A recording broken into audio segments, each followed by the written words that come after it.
काशी की धरा से मैं काशी पुत्र आपको बारंबार नमस्कार करता हूँ, प्रणाम करता हूँ। शिव महापुराण ये हमारी चर्चा चल रही थी। शिव महापुराण में आज हम 7वां अध्याय करेंगे। 7वां अध्याय शिव जी द्वारा विष्णु जी को स्वामित्व प्राप्ति है। शिव जी विष्णु जी को स्वामित्व प्राप्ति देते हैं कि श्री महादेव जी कहते हैं, महादेव कहते हैं कि हे पुत्रों, तुम कुशल से तो हो, कहो हमारे शासन में सर्वत्र शांति तो है। पूछा इन्होंने कि हमारे शासन में सर्वत्र शांति तो है ना। फिर महादेव कहते हैं कि मैंने सुना है कि ब्रह्मा और विष्णु परस्पर युद्ध कर रहे हैं और तुम लोग बड़े दुखी हो। अच्छा, तो मैं अपने कुछ गणों को वहाँ भेजता हूँ, तुम लोग चिंता न करो। बहुत ही अचूक पुस्तक है ये शिव महापुराण। इसका अध्ययन करेंगे तो आपको बहुत ज्ञान होगा। ये कहकर शिव जी ने अपने 100 गणों को वहाँ चलने की आज्ञा दे दी और साथ ही स्वयं महादेव जी भी अपने भद्र रथ पर आरूढ़ होकर परिकर बांध चलने को तैयार हुए। देवताओं सहित इंद्र भी उनके साथ हुए। वहाँ पहुंचकर शिव जी आकाश मंडल में बादलों में छिपकर ब्रह्मा विष्णु का युद्ध देखने लगे। वे इनका युद्ध शांत करने के लिए महाअग्नि के तुल्य एक स्तंभ के रूप में हो गए और दोनों के बीच में जाकर खड़े हो गए महादेव शिव जी। फिर तो उस महाअग्नि के प्रकट होने से वे शांत हो गए। अस्त्रों के शांत होने पर उस अद्भुत दृश्य को देखकर ब्रह्मा और विष्णु परस्पर कहने लगे कि यह इंद्रियातीत अग्नि स्वरूप स्तंभ क्या है, हमें इसका पता लगाना चाहिए। ऐसा निश्चय कर दोनों वीर उनकी परीक्षा के लिए बहुत ही शीघ्र वहां से चले। भगवान विष्णु ने शूकर का रूप धारण किया और वे इसको मूल को देखने के लिए नीचे चले गए। शूकर का रूप जो है, विष्णु जी ने शूकर का रूप धारण कर लिया और उसके मूल को देखने के लिए नीचे चले गए कि ये अग्नि कहाँ से प्रकट हो गई, जबकि शिव जी स्वयं अग्नि रूप में प्रकट हो गए थे।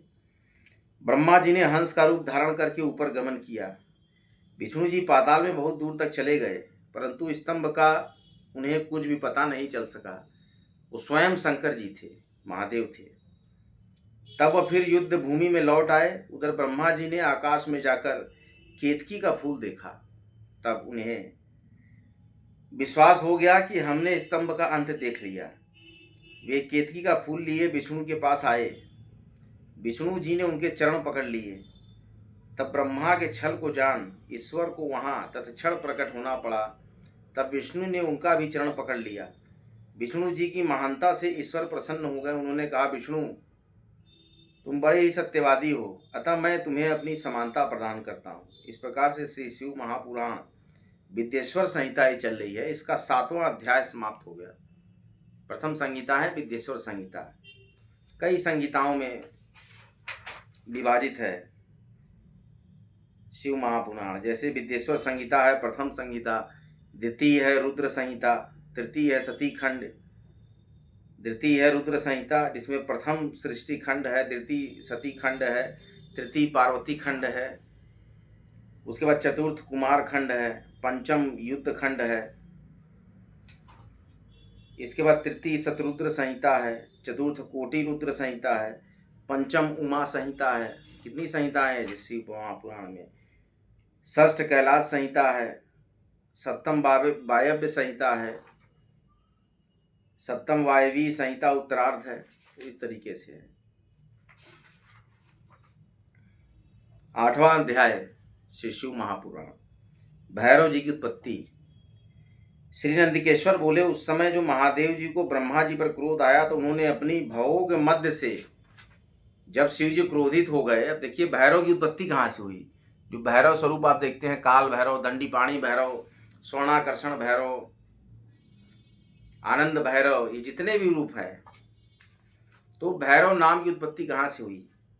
श्री नंदिकेश्वर बोले कि उस समय जो महादेव जी को ब्रह्मा जी पर क्रोध आ गया, जो छल कर रहे थे, तो उन्होंने अपनी भवों के मध्य से भैरव नामक एक अद्भुत पुरुष को प्रकट कर दिया।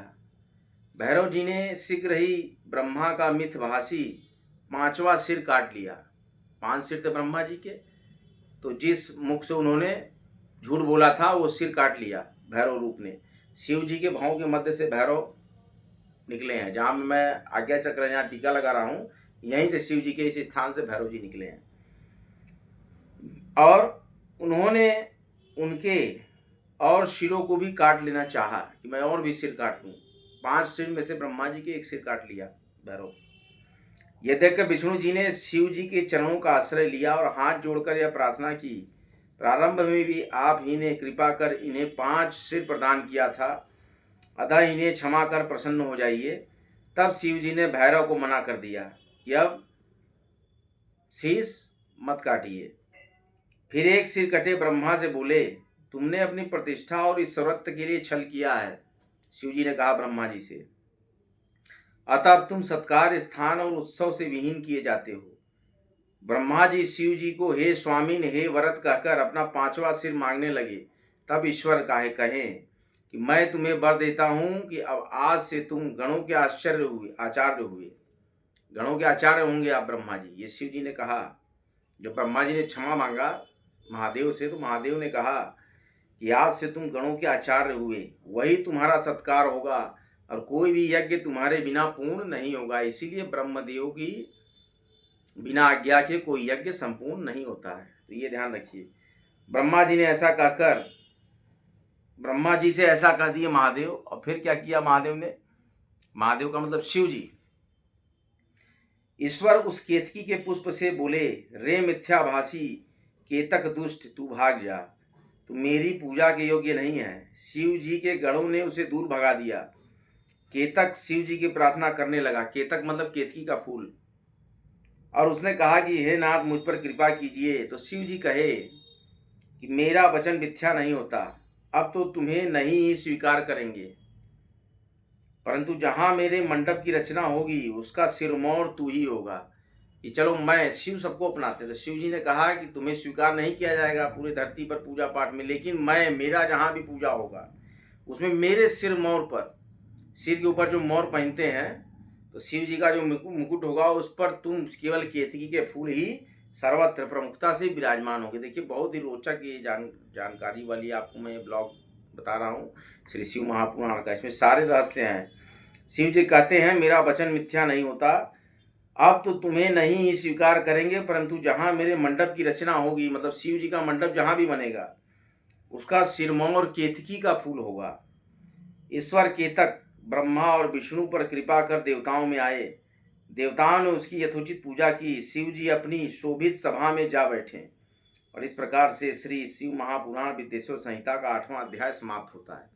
आइए आज आपको 9वां अध्याय भी बता देते हैं। ईश्वर द्वारा ब्रह्मा विष्णु को ज्ञान दान। श्री नंदिकेश्वर बोले कि हे सनत कुमार, अब ब्रह्मा विष्णु हाथ जोड़े हुए शिव जी के अगल बगल में जा बैठे। फिर बहुत सी दिव्य वस्तुओं द्वारा उपहार प्रस्तुत कर ब्रह्मा और विष्णु ने शिव जी की पूजा की। तो शिव ने उन चढ़ाई हुई वस्तुओं को उठाकर सब में वितरित कर दिया और परंपरा की रक्षा की। पुनः ब्रह्मा विष्णु से पूजित शिव जी प्रसन्न हो उनसे बोले, हे वत्स, ऐसे महान दिन में तुम्हारी पूजा से मैं संतुष्ट हुआ, अतएव आज से ही यह दिन शिवरात्रि नाम से प्रसिद्ध एक बड़ा पवित्र दिन होगा। तो इसी दिन शिवरात्रि मनाई जाती है, जो कि मेरी प्रिय तिथि होगी। इस शिवरात्रि के दिन जो मेरे लिंग बेर अर्थात शिव की पिंड की, लिंग बेर का मतलब शिव जी का जो पिंडी होता है, इसका पूजा आप करते हैं, तो इस शिवरात्रि के दिन जो मेरे लिंग बेर अर्थात शिव की पिंड की पूजा करेगा वह सृष्टि विधायक तक होगा। मेरा स्तंभ जो पहले प्रकट हुआ लिंग रूप आद्रा नक्षत्र है, वही आद्रा नक्षत्र है। यदि कोई अगहन में आद्रा नक्षत्र में उमा सहित मेरे रूप का या मेरे बेर लिंग के ही दर्शन कर लेता है मात्र, वो मेरे परम प्रिय कार्तिकेय से भी अधिक प्रिय लगता है मुझे। इस पुनीत दिन में मेरे दर्शन से ही महाफल प्राप्त होता है और पूजन का फल तो वाणी से नहीं कहा जा सकता। इस समर के स्थान में जहाँ मैं लिंग रूप से प्रकट हुआ हूँ उसका यही नाम होगा और यह पूजन के समय छोटा हो जाएगा और यह भुक्ति मुक्तिदायक होने के साथ ही दर्शन, स्पर्श और ध्यान से आवागमन से मुक्ति देने वाला है। विश्व में इसका नाम अड़ाचल होगा और यहाँ शरीर छोड़ने वाले को मुक्ति प्राप्त होगी। जो इस लिंग में मुझ परमेश्वर लिंगेश्वर की पूजा करेंगे उन्हें सालोक्य, सामीप्य, सारूप्य, श्राष्टि और सायुज्य, पांचों प्रकार की मुक्ति प्राप्त होगी। कौन कौन सी मुक्ति होती है? सालोक्य, सामीप्य, सारूप्य, साष्टी और सायुज्य, ये पांचों प्रकार की मुक्ति उसको प्राप्त होगी। अब अभिमान त्याग कर मुझ ईश्वर में भक्ति करो। मेरी ही प्रसन्नता से लोक में सभी पदार्थ प्रकाशित हो रहे हैं। मैं ही परम ब्रह्म हूँ और मेरी ही यह सब कलाएं हैं जो निष्कल रूप में दृष्टिगोचर हो रही हैं। तुम्हें ब्रह्म ज्ञान देने के लिए ही मैं निष्कल रूप में प्रकट हुआ हूँ।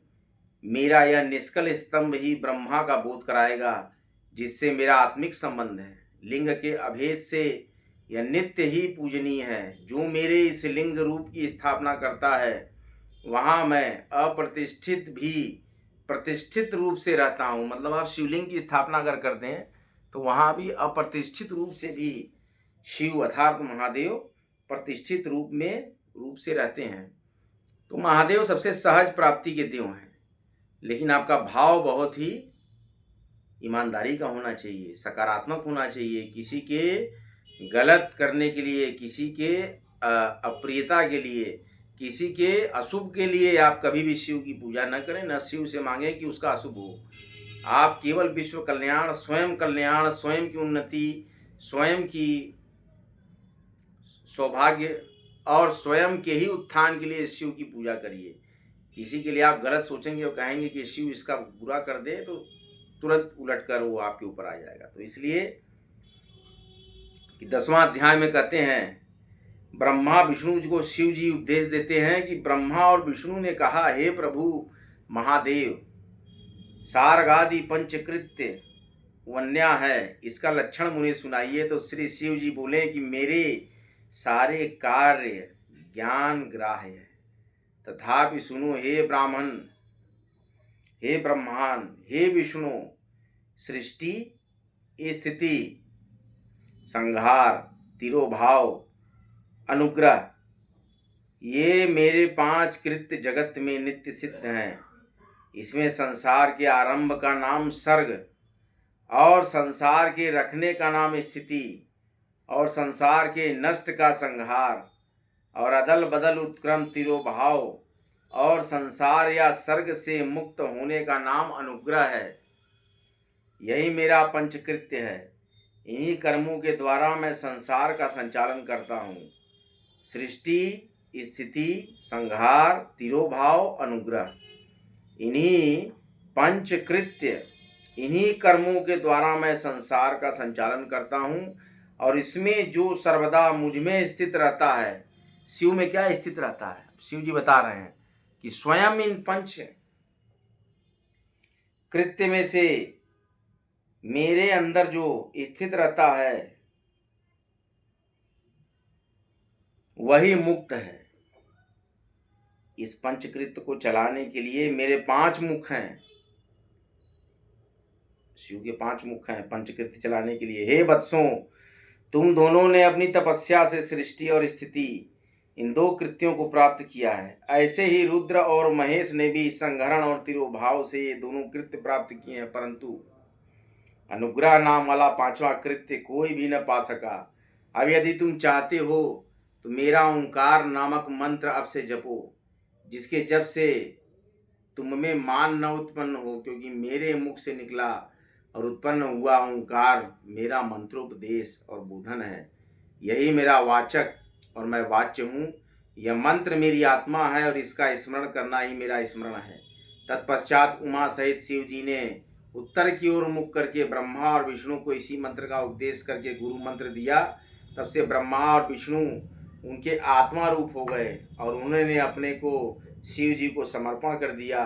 तब ब्रह्मा और विष्णु ने देवादिदेव महादेव जी से हाथ जोड़कर कहा, हे सर्वेश, आपको नमस्कार है। हे संसार के रचयिता, हे 5 मुख देने वाले, आपको प्रणाम है। जब इस प्रकार स्तुति करके ब्रह्मा और विष्णु जी ने सकल निष्कल गुरुदेव शिव को नमस्कार किया तो महादेव ईश्वर बोले, हे पुत्रों, मैंने तुमसे सभी तत्वों का वर्णन कर यह मंत्र भी बतला दिया है कि जिसका जप कर मेरे स्वरूप को प्रत्यक्ष जान सकते हो। मेरा बतलाया हुआ यह मंत्र भाग्य विधायक और सब प्रकार के ज्ञान को देने वाला है। इसे मार्ग शीर्ष की आद्रा वाली चतुर्दशी में जो जपता है, यदि आद्रा सूर्य गति की होती है तो इस एक ही मंत्र का जाप करोड़ों गुना हो जाता है। इसमें प्रातः संध्या के समय मेरा दर्शन और उक्त फल देता है। इस तिथि में मेरे लिंग, स्तंभ और बेर अर्थात मूर्ति, इन्हीं दोनों का पूजन करना उत्तम है। ओंकार मंत्र से लिंग का और पंचाक्षर शिवाय नमः मंत्र से बेर का अर्थात मूर्ति का पूजन करना योग्य है। ऐसा करने से मेरा पद सुलभ हो जाता है। ब्रह्मा और विष्णु को ऐसी शिक्षा देकर शिव जी वहीं अंतर ध्यान हो गए। तो ये हमारा 10वां अध्याय समाप्त हो गया। अगले सत्र में हम 11वां अध्याय आपके समक्ष प्रस्तुत करेंगे। शिव महापुराण के इस महत्वपूर्ण अध्याय को आप भारी मात्रा में लाइक करें, शेयर करें और हमारे चैनल काशीपुत्रा को सब्सक्राइब करें। हमेशा मैं शिव महापुराण प्लेलिस्ट के अंतर्गत यह अध्यायवार करता रहूँगा। यह हमारा ब्लॉग 3 था शिव महापुराण का। काशी में कहते हैं जय श्री राम, जय माँ गंगा, नमः पार्वती पते हर हर महादेव, नमः पार्वती पते हर हर महादेव, नमः पार्वती पते हर हर महादेव। अगला ब्लॉग लेकर शिव महापुराण का मैं बहुत ही जल्द आऊँगा। शिव महापुराण अचूक पुस्तक है, इसमें ज्ञान का भंडार है। ये देव के देव महादेव की समस्त प्रसन्न करने की विधियाँ और सभी जप तप और नियम विधि को समझाता है। हे महादेव, यत्र विश्वेश्वरम साक्षात् अन्नपूर्णा महेश्वरी भक्तानाम अमृतं दातुं विराजेते कृपानिधि। महादेव महादेव महादेव। काशी में केवल शिव शिव इस नाम का उच्चारण 2 बार करिए, शिव शिव शिव शिव। अगला ब्लॉग लेकर मैं फिर आऊँगा। तब तक के लिए आप सभी लोग को रंग भरी एकादशी और होली की अनंत शुभकामनाएं। जय श्री राम, राधा माधव।